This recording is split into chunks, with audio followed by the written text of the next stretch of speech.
November 2nd, 1944. The clock ticking past 3:47 p.m. in the skies over Czechoslovakia, Lieutenant Bruce Carr's eyes locked onto the oil pressure gauge as it plummeted to zero, a silent harbinger of doom amid the chaos of war. Thick, acrid black smoke billowed from the cowling of his P-51 Mustang, the once mighty Rolls-Royce Merlin engine letting out a tortured scream, metal scraping against metal in a symphony of mechanical failure. Just half a minute earlier, he had been spearheading a daring strafing assault on a German airfield, bullets ripping through enemy planes on the ground, the thrill of combat pulsing through his veins.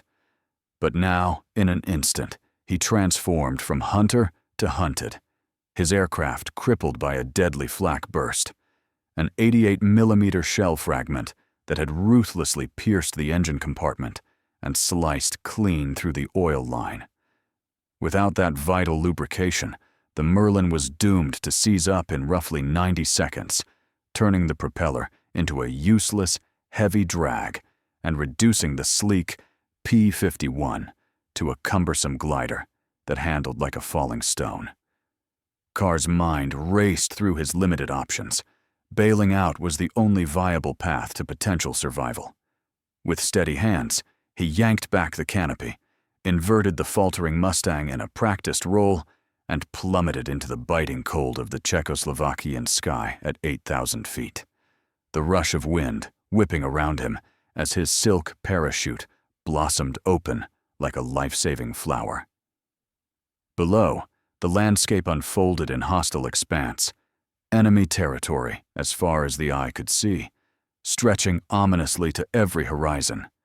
He was stranded 200 miles deep behind German lines, equipped with nothing but a .45 pistol holding 7 lonely rounds. No radio to call for help, no food to sustain him, no water to quench his thirst.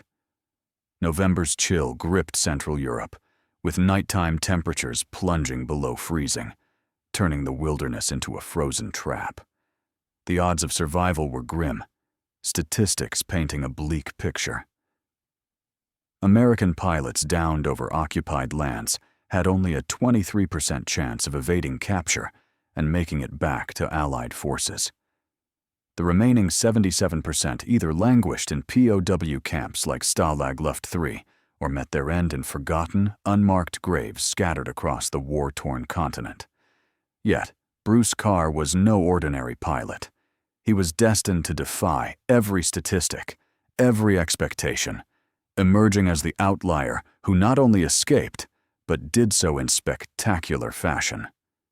In just 4 days, he would commandeer one of the Luftwaffe's most formidable fighter planes and pilot it straight back to safety, a feat that would etch his name into aviation lore. Bruce Ward Carr entered the world on January 28, 1924, in the quiet town of Union Springs, New York, where life unfolded in the simple rhythms of rural America. His early years were unremarkable by most standards: farm chores, school lessons, the occasional adventure in the fields. But one pivotal moment set him apart from his peers. At the tender age of 15, in the fateful year of 1939, Bruce Carr took to the skies for the first time, learning the art of flight in a way that would shape his destiny. That year was no coincidence. September 1939 saw Germany's invasion of Poland, igniting the flames of World War II, a global cataclysm that would soon demand skilled aviators. Though a teenage farm boy in upstate New York couldn't foresee the dogfights over Berlin that awaited him in 5 short years, an intuitive spark within him recognized flying as the ultimate skill for the turbulent times ahead. His initiation wasn't through some structured military academy or formal flight school. Instead, it came courtesy of a local crop duster named Earl, who one lazy summer afternoon allowed the eager kid to grip the controls of his weathered biplane. The sensation was intoxicating. The hum of the engine, the liftoff from the earth, the freedom of the open air. Carr was instantly captivated, his passion igniting like a fuse. By his 16th birthday, he had amassed more flight hours than many aspiring Army Air Corps cadets, honing his instincts through countless takeoffs and landings on makeshift rural airstrips, feeling the wind's whispers and the plane's subtle responses become second nature. This early mastery would prove invaluable, a foundation built on raw experience rather than rote instruction. Fast forward to September 3rd, 1942. Carr, now 18, enlisted in the United States Army Air Forces, his youthful determination channeling him into the aviation cadet training program. Fate smiled upon him when his instructor turned out to be none other than Earl, the same mentor who had first introduced him to the joys of aviation 3 years prior, Earl having joined the war effort himself. Scanning Carr's application and noting the impressive 240 flight hours already logged, Earl wasted no time in recommending him for the accelerated track, recognizing the prodigious talent simmering beneath the surface. By August 1943, Carr had earned his wings as a flight officer, and by February 1944, he found himself stationed in England, integrated into the 381st Fighter Squadron of the 363rd Fighter Group, part of the mighty 9th Air Force. His inaugural assignment? Mastering the legendary P-51 Mustang, a machine that would become an extension of his very being. The P-51 stood as the pinnacle of propeller-driven fighter design, its specifications a testament to engineering brilliance. A staggering range of 1,650 miles with external drop tanks, enabling escorts from English bases to the heart of Berlin and back.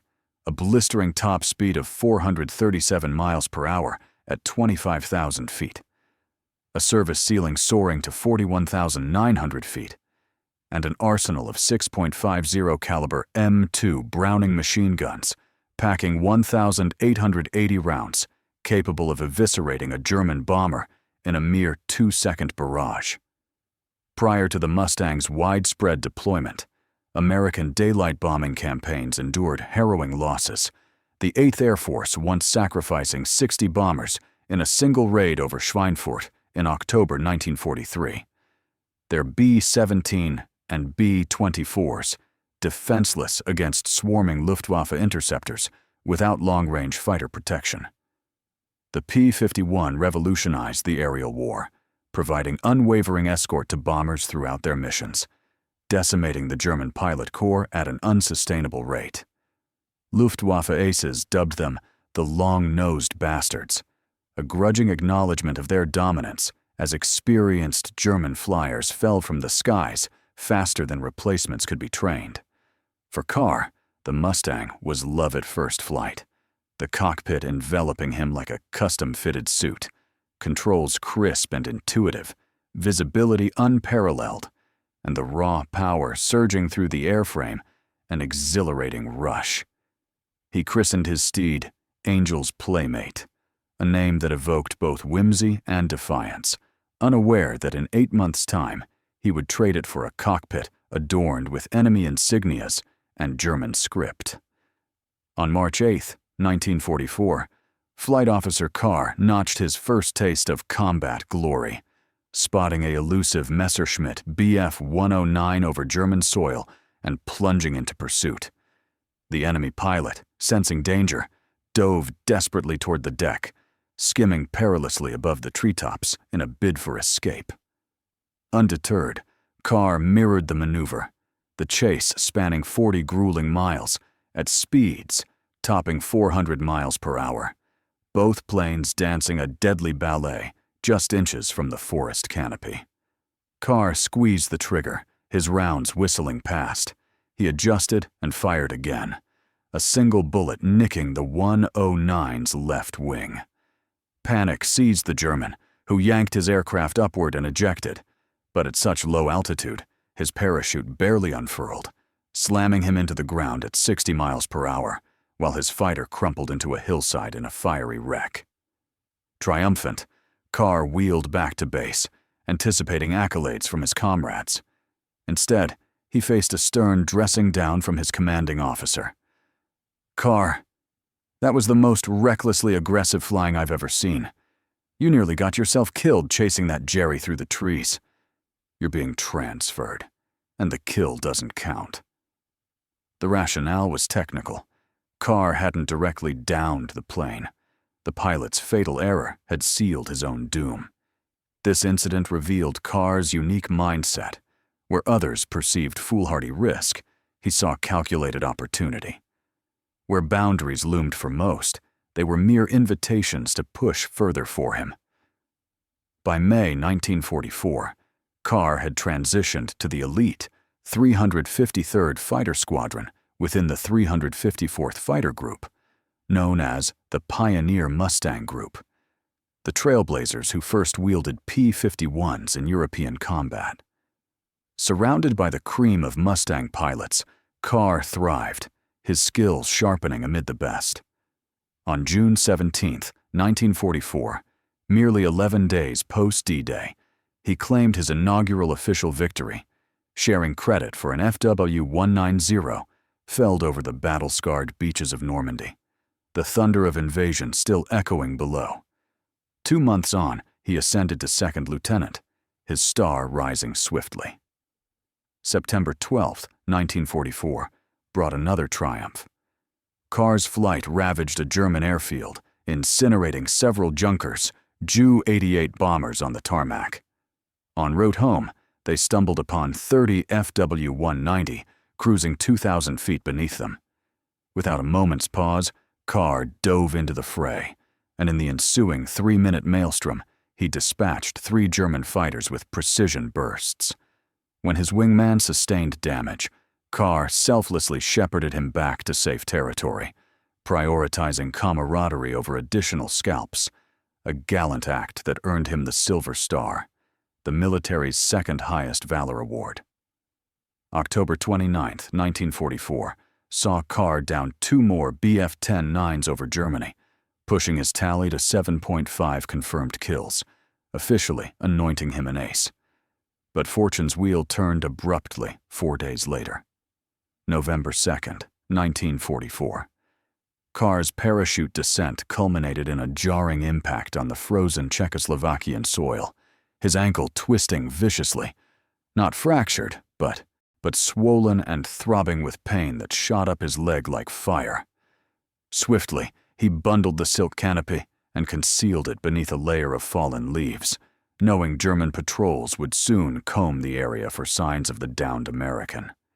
He estimated the targeted airfield lay about 5 miles north, and with the clock ticking, perhaps 20 minutes before the enemy arrived, he plotted his next move.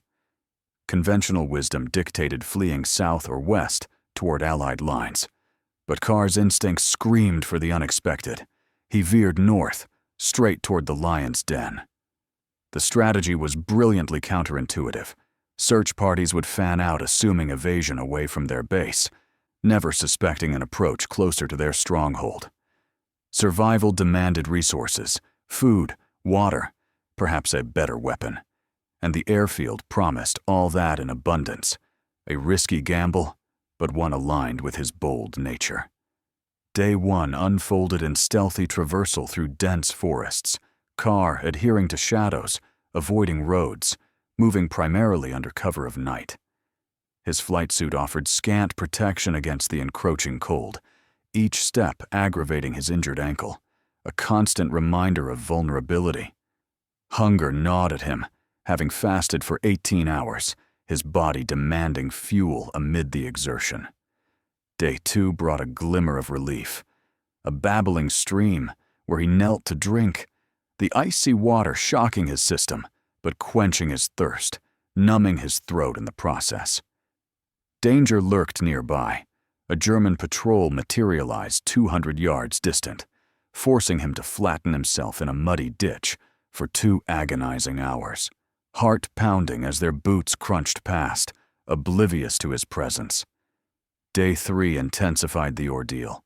Starvation's grip tightened, Carr's daily calorie burn exceeding 4,000, just to maintain body heat in the frigid conditions, with no intake to replenish. His muscles began to waste away, the body resorting to self-cannibalization for energy, weakening him further. Despair crept in, leading to a reluctant decision. Surrender come dawn. The Luftwaffe's treatment of captured pilots was comparatively humane, bound by an unspoken aviator's code that transcended nationalities. They respected their airborne adversaries. Tales from fellow pilots depicted Stalag Luft Fw as monotonous but endurable, with regular meals, Red Cross aid, and correspondence from loved ones, far preferable to perishing alone in the wilderness. As day 4 waned into late afternoon, Carr reached the airfield's periphery, positioning himself in a concealing tree line overlooking the eastern edge. Through the foliage, he surveyed the scene. Hangars bustling with activity, fuel trucks rumbling, aircraft arrayed, mostly Focke-Wulf Fw 190s, interspersed with a handful of Bf 109s. His plan was to emerge at first light, hands raised in surrender at the main gate. But as twilight deepened, fate intervened. His gaze fixed on a revetment 80 yards away, where an Fw 190 nestled under camouflage netting, 2 mechanics tinkering under harsh portable lights. He observed intently as they topped off the fuel tanks, revved the engine. The BMW 801 radial's growl reverberating like a beast awakening, cycled the propeller, tested magnetos, and executed a thorough pre-flight ritual before powering down, draping the cockpit, and departing for the hangars. The plane was flight-ready, primed for action. Carr's mind shifted gears. Surrender faded as the audacious alternative crystallized. He'd never piloted a German craft, couldn't decipher their language, had no familiarity with the controls, engine startup, or gear mechanisms.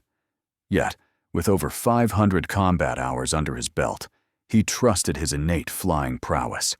Every plane shared fundamentals: throttle, stick, rudders. Physics remained constant. Labels be damned. And here sat a fully fueled fighter, unguarded, beckoning like a siren.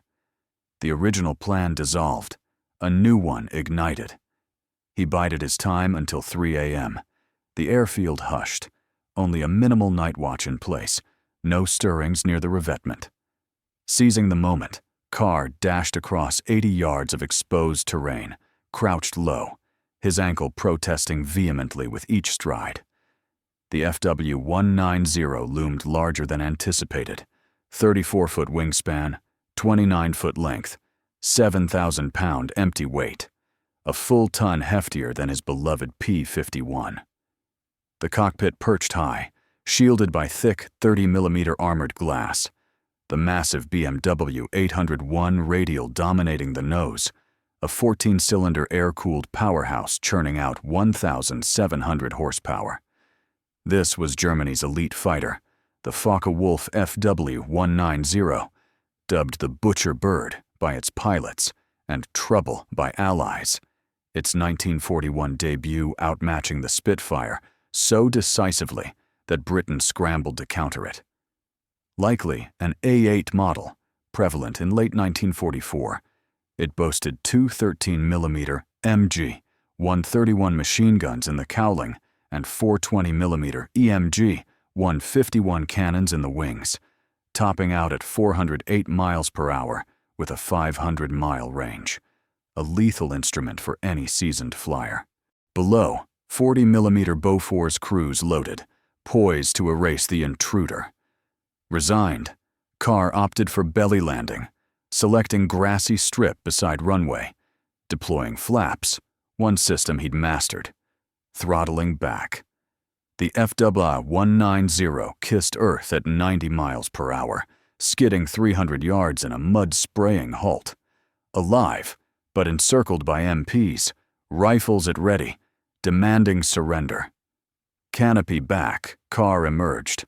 "I'm Lieutenant Carr of this goddamn squadron!" Skepticism reigned. Missing 4 days, presumed lost, now in a German bird. Rifles stayed up until Colonel George Bickle arrived, surveying the wreckage, the disheveled pilot, the confused guards. "Carr, where the hell have you been?" What have you done now? The tale exploded through ranks. The Yank who swiped a Jerry plane, sole in European theater to depart in P-51, return in FW-190. But war raged on. April 2nd, 1945, near Schweinfurt. First Lieutenant Carr led 4 P-51s on recon at 15,000 feet, spotting a colossal German formation above, 60-plus BF-109s and FW-190s stacked from 18,000 to 25,000 feet. Odds screamed retreat, but Carr radioed engaging. His wingmen followed without flinch. Slipping into the rear, Carr exploited surprise, downing a 109 unseen, then an FW-190, chaos erupting as Germans scattered. In 3 minutes, he claimed 5, wingmen 10, 15 total, 0 losses. Ammo spent, they withdrew, survivors fleeing. April 9th, Carr promoted captain, awarded Distinguished Service Cross for valor, disregarding safety against overwhelming odds. Last ace in a day in Europe. War's end, 172 missions, 14 to 15 aerial victories, records vary. Ground kills aplenty, at 21. Post-war. Acrojets in F-80s, Korea's 57 F-86 missions, commanding 336th, 1955 to 56. Vietnam, 286 F-100 missions at 44, 3 wars, 515 total. Retired 1973. Died April 25, 1998. St. Cloud, Florida, prostate cancer, 74. Buried Arlington, Section 64. Grave 6,922 amid heroes. Stone lists rank, decorations, wars, omits FW-190 saga. 2 narratives, legend of theft, documented ace. Both true. In 1944, stranded, he chose opportunity over surrender. In 1945, attacked 60 with 4. 1997, at 73, flew P-51 at airshow, low and fast, maneuvers defying age. Asked thoughts. What's the plane capable of? What am I? Let's find out. Carr's essence, facing impossible, asking, what else? And doing it. November 2nd, 1944. The afternoon sun casting long shadows over the rugged Czechoslovakian terrain as Lieutenant Bruce Carr's P-51 Mustang faltered in the sky, the oil pressure needle dropping like a stone to zero, sealing the fate of the aircraft in a matter of moments. Plumes of dense black smoke erupted from the engine cowling. The Rolls-Royce Merlin 5, 1650, letting out a guttural, agonized wail as internal components ground together without lubrication, the symphony of destruction echoing through the cockpit. Mere seconds before, Carr had been at the helm of a precision strafing mission against a fortified German airfield, his .50 caliber guns blazing, tearing into parked enemy planes and scattering ground crews in panic. Now, the tables had turned dramatically. A jagged fragment from an 88mm anti-aircraft shell had breached the engine bay, severing the critical oil line with surgical precision. The Merlin's lifespan was measured in heartbeats, about 90 seconds until seizure, after which the 3-bladed propeller would morph into a dead weight, dragging the Mustang down like an anchor chained to a sinking ship, its glide ratio plummeting to that of a poorly thrown rock. With no time for hesitation, Carr's training kicked in. He slid open the canopy with a forceful yank, inverted the plane in a smooth barrel roll to facilitate a clean exit, and ejected into the frigid void at 8,000 feet, the parachute snapping open with a reassuring crack, slowing his descent amid the howling wind. The ground below was a vast, unforgiving mosaic of enemy-held land, extending endlessly in all directions, a hostile wilderness 200 miles behind the front lines. Armed only with a standard-issue .45 Colt pistol and its meager 7 rounds, devoid of radio contact, rations, or even a canteen, Carr faced the brutal arithmetic of survival in November's Central European grip, where nocturnal temperatures dipped into sub-zero realms, frostbite and hypothermia lurking like silent assassins. Historical data painted a dire portrait for downed Allied airmen in occupied territories. A mere 23% evaded capture to rejoin their units, while the grim majority, 77%, either endured the monotony of POW camps, such as Stalag Luft Fw, or vanished into anonymous graves, their stories lost to the fog of war. Yet Bruce Carr, with his unyielding spirit and unconventional thinking, was poised to shatter these odds, not merely escaping, but executing one of the most audacious feats in aviation history. In 4 harrowing days, he would hijack a cutting-edge Luftwaffe fighter and navigate it back to Allied airspace, a tale of ingenuity and daring that would inspire generations. Born on January 28, 1924, in the serene hamlet of Union Springs, New York, Bruce Ward Carr's early life was steeped in the simplicity of rural existence. Fields of corn swaying under summer breezes, the hum of tractors, and the close-knit community of a small town. Nothing outwardly extraordinary marked his childhood, save for a singular, transformative event that ignited a lifelong passion. At just 15 years old, in the pivotal year of 1939, Carr first experienced the exhilaration of flight, a skill that would propel him into the annals of military legend. The timing was prophetic. That September, Nazi forces stormed into Poland, unleashing World War II upon an unsuspecting world, a conflict that would soon devour millions and redefine aerial warfare. Though a young farm boy in upstate New York couldn't predict the aerial duels over European skies that lay ahead, an innate foresight drove him to master the skies, recognizing flight as the key to future survival and supremacy. His introduction came not through elite academies or government programs, but via a grizzled local crop duster named Earl, who, on a sun-drenched afternoon, handed over the sticks of his rickety biplane, allowing the wide-eyed teen to feel the rush of takeoff and the dance of controls. The addiction was immediate, the vibration of the engine through the frame, the earth falling away, the boundless freedom above the clouds.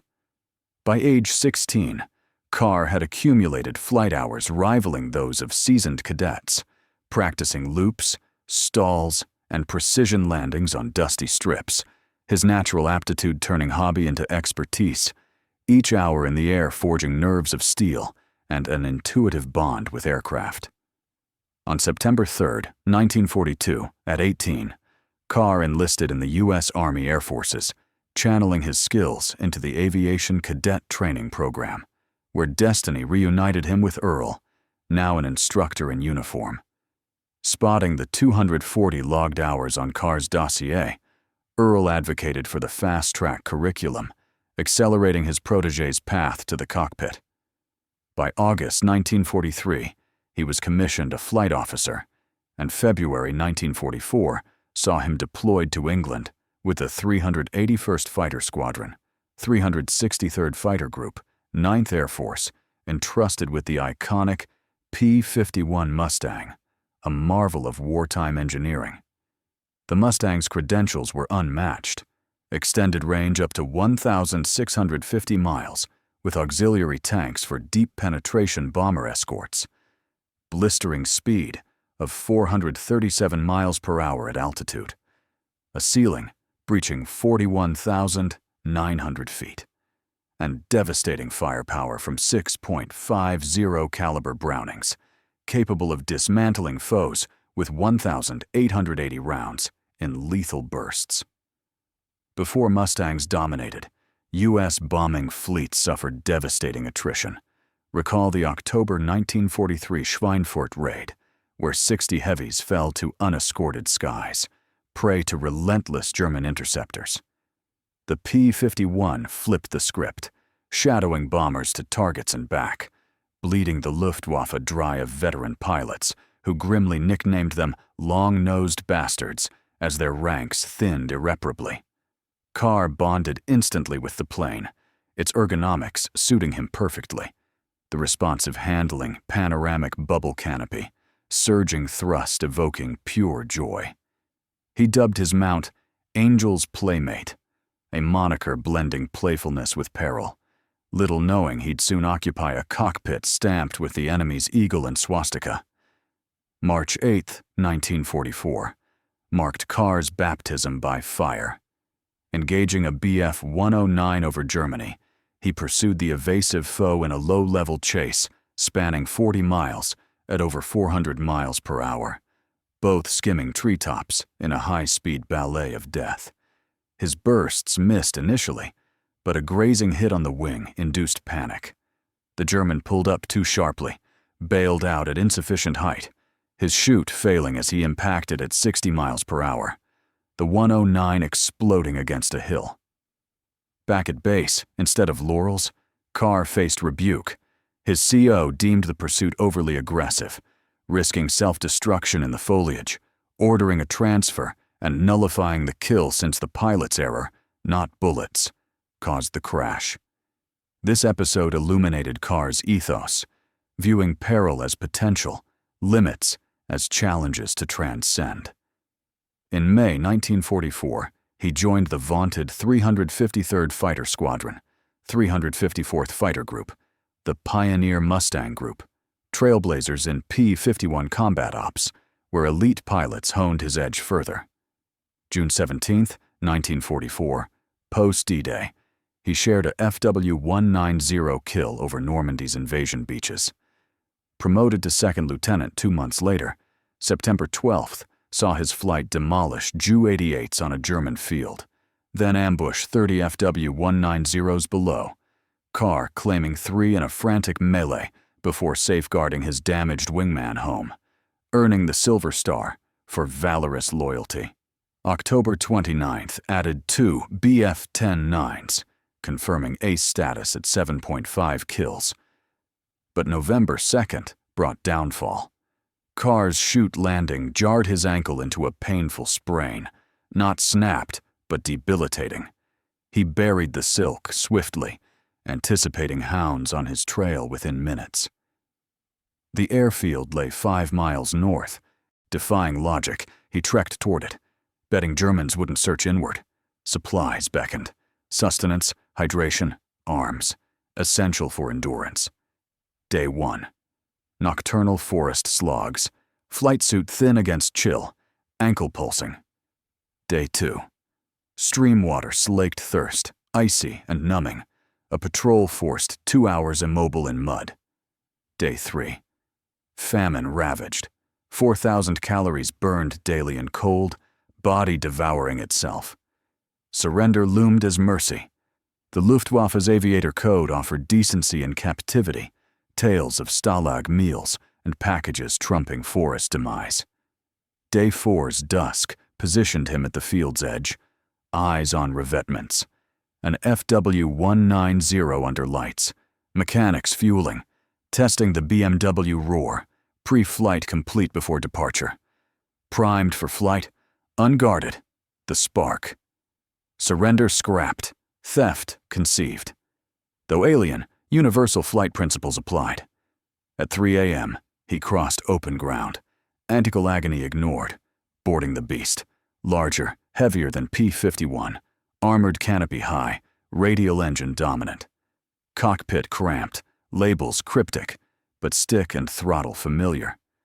Hours deciphering, gauges by logic, controls traced. Starter T-handle word inertia, pull igniting the 1,700 horsepower Thunder, alerting all. Throttle slammed, tail up, between hangars at 90 miles per hour, airborne by whiskers.